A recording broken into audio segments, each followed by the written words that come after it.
მოგესალმებით, მე მარტოხელა დედა სოფო სურგულაძე. დღეს დავუბრუნდით უკვე სტუმართან ერთად იურისტთან პარტნიორობა ადამიანის უფლებებისთვის ქალბატონ თამარ კაპანაძისთან ერთად, რომელთან ერთადაც გავივლით ჩვენს მარტოხელა დედების სტატუსის საკითხს და პირველი კითხვით გადავალ. მოგესალმებით. მოგესალმებით, მე ვესალმებით თქვენს მაყურებელს. მადლობა მობრძანებისთვის პირველ რიგში და დავიწყოთ საუბარი სტატუსთან დაკავშირებით. არსებობს თუ არა ჩვენს ქვეყანაში მარტოხელა დედის სტატუსი და ვინ მოიაზრება მარტოხელა დედის სტატუსის ქვეშ? დიახ, მოგახსენებთ, ზოგადად საქართველოს კანონმდებლობით განსაზღვრულია მარტოხელა მშობლის სტატუსი და არ განასხვავებს ეს ერთმანეთისაგან დედასა და მამას. თუმცა ზოგადად კანონმდებლობა ხარვეზულია და ისედაც უმეტეს შემთხვევებში მამებს თითქმის გამორიცხულია რომ მიიღონ მარტოხელა მამის სტატუსი. უმეტესად მარტოხელა მშობლის სტატუსი იღებენ დედები და ზოგადად 8500-ზე მეტ ადამიანს 2024 წლის მარტის მონაცემებით აქვს მარტოხელა დედის სტატუსი.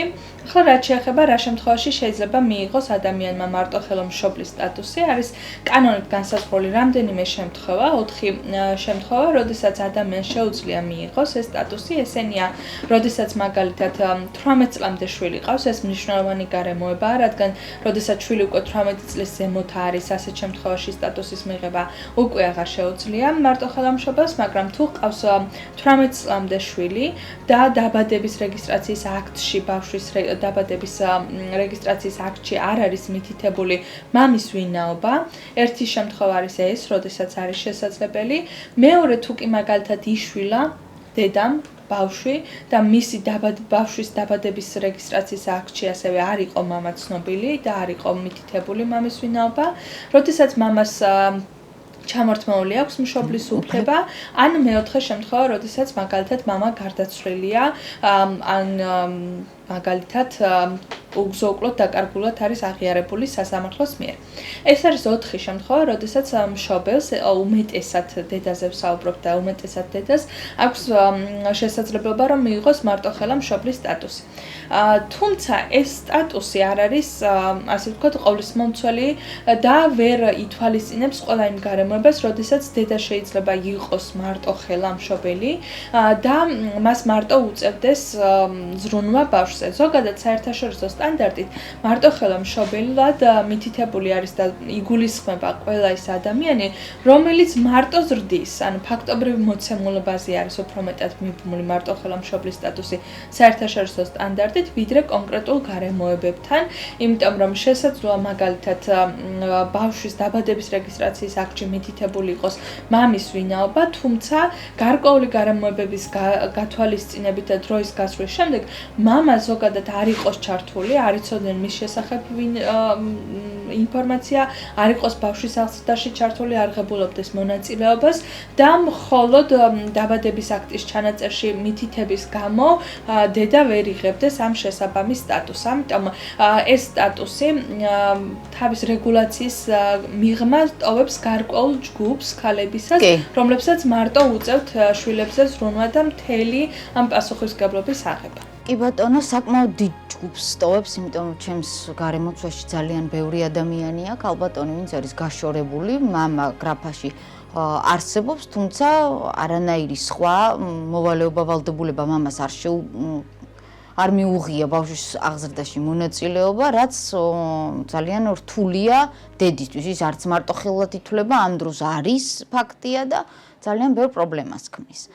გადავიდეთ საკითხზე. უკაცრავად აქ სამართლებრივად განმარტავ. როდესაც მამა სამართლებრივად ცნობილია, ვინ არის, ასეთ შემთხვევაში შესაძლებელია რომ ბავშვის სასარგებლოდ დედამ მოითხოვოს ალიმენტი. თუმცა აქ მეორე პრობლემა შემოდის, რომ მაგალითად ალიმენტი უმეტეს შემთხვევაში ჯერ ეს ერთი რომ ფაქტობრივად სტანდარტი რა თანხას აკისრებს სასამართლო, როდესაც შემოსავალი არ უფიქსირდება ოფიციალურად მამას, არის საკმაოდ დაბალი 200 ფაქტობრივად 200 ლარი, თუმცა არ მინდა მაყურებელმა ესე მიიღოს თითქოს 200 ლარზე მეც ვერ მოახერხებს რომ დააკისროს მშობას. ეს არის დამოკიდებული შემოსავალზე და ისეთ შემთხვევაში, როდესაც მაგალითად მამა არ მუშაობს და ოფიციალური შემოსავალი არ უფიქსირდება, მინიმალური თანხა არის 200 ლარი, რასაც ყველა შემთხვევაში აკისრებს სასამართლო. მეორე საკითხია, რომ ამ ალიმენტის მიღება და აღსრულება შეიძლება საკმაოდ გაჭირდეს, იმიტომ რომ მოცემულ შემთხვევაში, როდესაც რასაც განვიხილავთ, თუ არ აქვს შემოსავალი, არ უფიქსირდება, შესაბამისად აღსრულებაც ძალიან რთული ხდება და ამ საკითხთან დაკავშირებით ძალიან მრავალმხრივი გამოწვევაა. თუმცა ის რომ როდესაც მამა არსებობს სახეზეა და როდესაც მამა სამართლებრივად არის განსაზღვრული თუ ვინ არის, მას გარკვეული პასუხისმგებლობები აქვს და სამართლებრივად ასე ერთნაირად სწორი არ იქნება რომ განქორწინების შემდეგ მაგალითად იგივენაირი უფლებებიც არ გებლობდეს გნებავთ ბავშვი, გნებავთ დედა, როგორც იმ შემთხვევაში, როდესაც არ არსებობდა საერთოდ მამის შესახებ ინფორმაცია. გადავიდეთ შემდეგ საკითხზე, რაც ვფიქრობ ასევე ძალიან მნიშვნელოვანია. სახელმწიფოში, ჩვენს სახელმწიფოში რა პრივილეგიით სარგებლობთ ჩვენ მარტოხელა დედები? სახელმწიფოს აქვს საგადასახადო შეღავათი, რაც გულისხმობს იმას, რომ წლიური შემოსავალი 3000 ლარის ფარგლებში არ იბეგრება მარტოხელა დედა და ასევე არარეგულარულად, თუმცა მუნიციპალიტეტების კეთილინების საფუძველზე შესაძლოა იყოს გარკვეული პროგრამები მარტოხელა დედებისთვის. თუმცა თუ ვისაუბრებთ რა გამოწვევებს აწყდებიან მარტოხელა დედები და ზოგადად რა საჭიროებები აქვთ მათ, ფაქტობრივად ეს შეღავათები, რაც სახელმწიფოშია, ვერ ფარავს მათ საჭიროებებს და შეგვიძლია სათითაოდ ასე ვთქვათ გავიაროთ. იმიტომ რომ თუნდაც მაგალითად 3000 ლარი წლიური შემოსავალი ფაქტობრივად გულისხმობს 12 თვის განმავლობაში 250 ლარს. 250 ლარის ხელფასი ცხადია, რომ ვერანაირ საჭიროებას ვერ უზრუნველყოფს. შესაბამისად, ეს თანხა, რაც არის თქვა შეღავათი, შეისაძლოა გულისხმობდეს, რომ 2 ან 3 თვის ხელფასი არ ებეგრებოდეს. დანარჩენი შემოსავალი ჩვეულებრივად სტანდარტულად მისიც იბეგრება. შესაბამისად, მიუხედავად იმისა, რომ თითქოს ღერს რო საგადასახადო შეღავათი მარტოხელა დედას აქვს, ეს ფაქტობრივად არ მუშაობს. ამას გარდა, როდესაც მარტოხელა დედა, მას აქვს ცხადია ვალდებულება და მასია მთელი ტვირთი, რომ ბავშვზე იზრუნოს, ყველანაირი ბავშვის საჭიროება მან დააკმაყოფილოს. ამისთვის მარტოხელა მშობას არა მხოლოდ ბავშვის საჭიროებისთვის, არამედ პირადი რეალიზაციისთვისაც ცხადია სჭირდება, რომ მას ჰქონდეს გარკვეული შემოსავალი. და ძალიან მნიშვნელოვანია და სხვადასხვა ქვეყანაში არის ეს გამოცდილება და პრაქტიკა, რომ მარტოხელა მშობლებს აქვთ მათი საჭიროებები არის გათვალისწინებული დასაქმების ეტაპზე.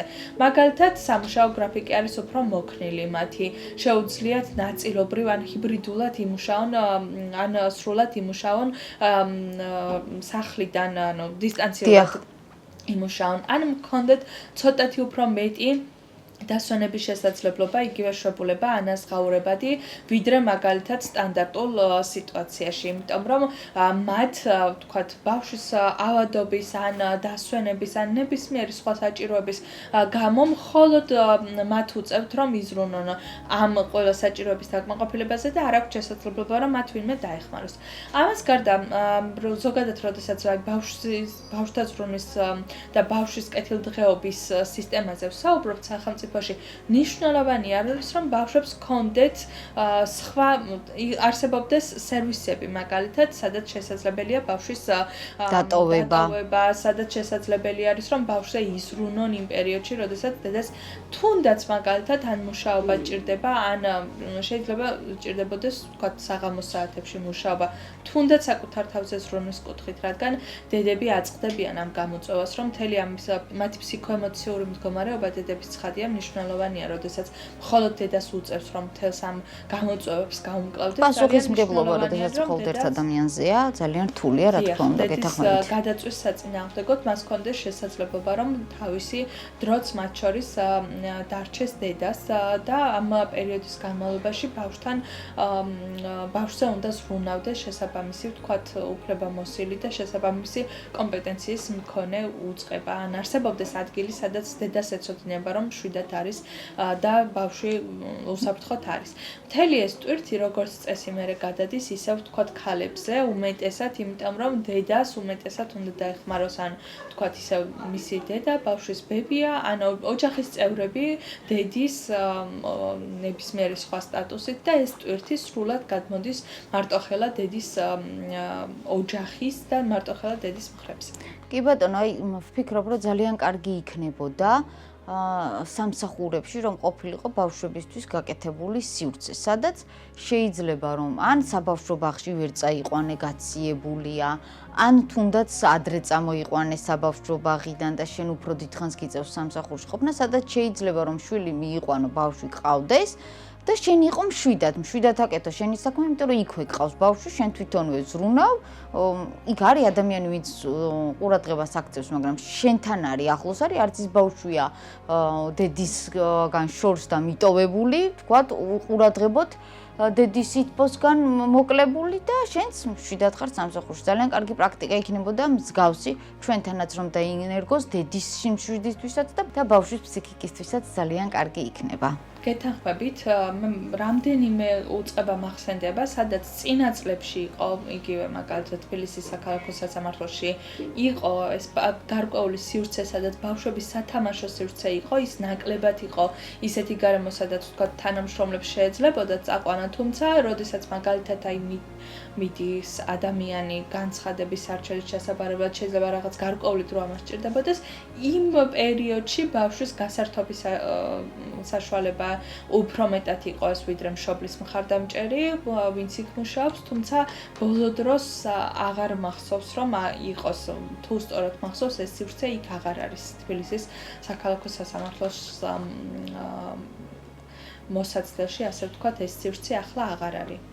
ძალიან ცუდი, იმიტომ რომ ჯობდა რომ გაზრდილიყო ეს სივრცე, ნაცვლად რომ არსებული, შემცირებულიყო და გაუქმებულიყო. უფრო რომ დავკონკრეტდეთ, ჩვენს ქვეყანაში გარდა იმისა, რომ წელიწადში რამდენიმე თვე საშემოსავლო არიბეგრება, 3000 ლარის ოდენობის ხელფასი არიბეგრება, თუ არის რაიმე სხვა კანონმდებლობით გათვლილი დახმარება მარტოხელა დედაზე. 3000 ლარი წლის განმავლობაში ეს მნიშვნელოვანია რომ დავაზუსტოთ, რომ არიბეგრება წლის განმავლობაში 3000 ლარამდე შემოსავალი. ასევე ზოგადად საქართველოში რამდენიმე მუნიციპალიტეტს აქვს გარკვეული პროგრამები მარტოხელა დედებისთვის, თუმცა ეს არ არის სავალდებულო, არის მათი კეთილინება და სხვა მუნიციპალიტეტებს, რომლებსაც არ აქვთ რაღაც განსაკუთრებულად ვერ მოვთხოვთ, იმიტომ რომ არ არის გათვალისწინებული კანონმდებლობაში.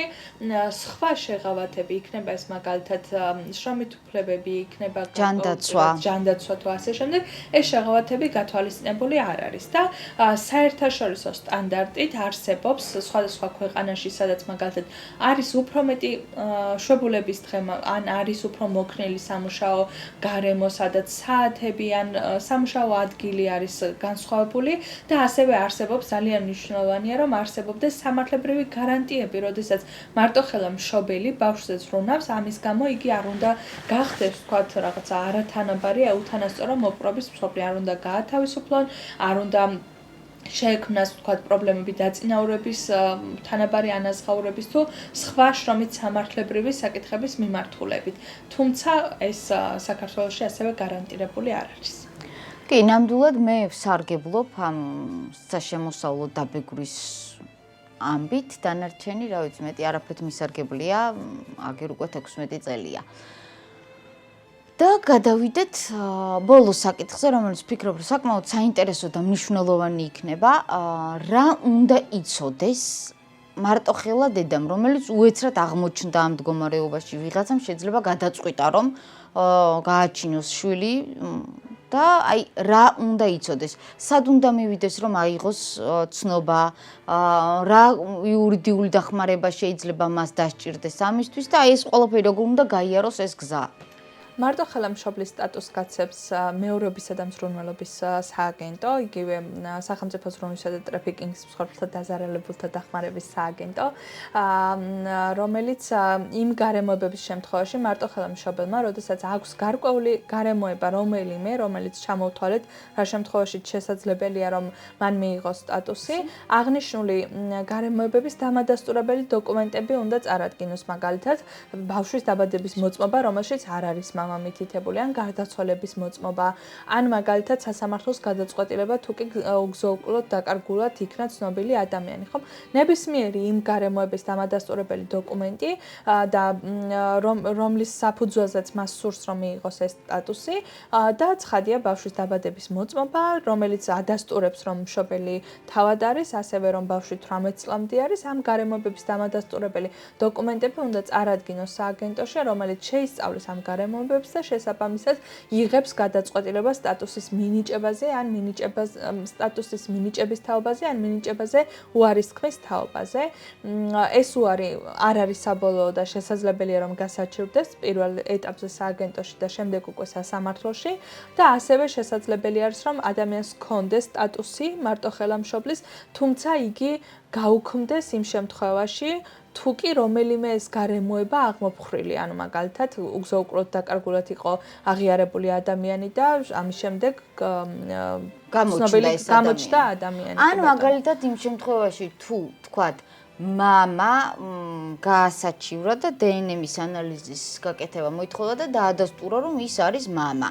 ამ შემთხვევაშიც ალბათ ეს სტატუსი გაუქმდება. თუ მამის ვინაობა დადგინდება, ასევე მაგალითად მშობელი იყო მშვილებელი და ეს შვილების გარემოებაც შეიცვალა, ასევე ვთქვათ ვერიშვილა, ან რაღაცა ბავშვი შეიძლება რაღაც გარდაიცვალა, ან მშობელი გარდაიცვალა, ესეც რა თქმა უნდა არის საფუძველი, რომ ეს სტატუსი თავისთავად შეწყდეს. იცით რა მაინტერესებს? ასეთი კითხვა მაქვს. ალიმენტის შემთხვევაში, აი თუ მამა გარკვეული წლების შემდეგ გამოჩნდა დაადასტურა რომ არის მამა, ამ შემთხვევაში თუ აქვს დედას იმის უფლება, რომ ის თქვათ 3 წელი, 5 წელი, 10 წლის განმავლობაში, რაც მამას არ მიუღია არც მორალური და არც ფინანსური მონაწილეობა შვილის აღზრდაში, კომპენსირების თვალსაზრისით, აი იმ 10 წლის განმავლობაში ხარჯის მოთხოვნის უფლება თუ აქვს. პირველ რიგში რაც უნდა გავითვალისწინოთ ასეთ შემთხვევაში არის ის, რომ ალიმენტის მოთხოვნა ზოგადად შესაძლებელია მხოლოდ იმ მომენტამდე, როდესაც ბავშვი არის 18 ბავშვი მიაღწევს 18 წლამდე. შესაბამისად, ისეთ შემთხვევაში თუ ბავშვს ჯერ არ მიუღწევია 18 წლისთვის, ნამდვილად სასამართლოსთვის მიმართვა შესაძლებელია როგორც გასული პერიოდის ალიმენტთან დაკავშირებით, ასევე იმ პერიოდზე, რაც არის დარჩენილი, ვთქვათ 18 წლამდე პერიოდში. ასევე ძალიან მნიშვნელოვანია გავიაზროთ, რომ ალიმენტი არის ბავშვის ბავშვის საჭიროებები, ის კი, გასაგებია რომ დედისთვის ახლა ჩემი თქვათ კეთილდღეობისთვის არა, აი ბავშვისთვის, მაგალითად დასვენება, ჯანმრთელობა, განათლება, მომზადება და ასე შემდეგ, აი ნივთი, მაგალითად ჭირდება ტელეფონი მოხმარებისთვის, რაც აუცილებელია, ხო? ჩასაცმელი, საჭმელი და ასე შემდეგ, რაც რეალურად ხელშესახებია თორე. ზოგადად ბავშვის ყველა საჭიროებას მშობლები უნდა უზრუნველყოფდნენ თანაბრად, რაც იმას ნიშნავს, რომ ცხადია შემოსავლის ოდენობა გასათვალისწინებელია, თუმცა კანონმდებლობის თანახმად საჭიროებებს ყოველთვიურ ხარჯს, ასე ვთქვათ, უნდა ფარავდნენ მშობლები თანაბრად, ისევე როგორც ბავშვზე ემოციური ზრუნვის ვალდებულება აქვს ორივეს თანაბრად. ამიტომ, როდესაც ბავშვს არ მიუღია წინა წლების განმავლობაში მამის ან თუნდაც დედის მხრიდან, ერთ-ერთი მშობლის მხრიდან ფინანსური მხარდაჭერა გასულ წლებზე შესაძლებელია სამართლებრივად ალიმენტის მოთხოვნა. გასაგებია. ძალიან დიდი მადლობა მოგზაურობისთვის. საკმაოდ საჭირო ინფორმაცია ვთვლი რომ მივაწოდეთ ჩვენს მაყურებელს და მნიშვნელოვანია ეს. მადლობა თანადგომისთვის, ნამდვილად გულწრფელად, იმიტომ რომ ძალიან გართულდა სტუმრის პოვნა და ძალიან გამეხარდა რომ მობრძანდით და დამთანხმდით და მიიღეთ ჩვენს გადაცემაში მონაწილეობა. ასეთი კომპეტენტური პასუხებისთვის დიდი მადლობა. აქვე ძალიან დიდი მადლობა ჩვენს მაყურებელს, რომელმაც მოიწონა პირველი გადაცემა, გამოგვიწერა. უყურა და ბევრი კომენტარი დატოვა. ვკითხულობ და ვეცნობი ყველა კომენტარს. ძალიან მახარებს, ნებისმიერ კითხვაზე შევეცდებით პასუხი გავცეთ, შეგიძლიათ მოგწეროთ რა საკითხი გაინტერესებთ, რაზე გინდათ რომ ყურადღება გავამახვილოთ, აუცილებლად გავითვალისწინებთ და გამოგვიწერეთ. გვიყურეთ ყოველ ოთხშაბათს. მადლობა, ნახვამდის მომავალ შეხვედრამდე.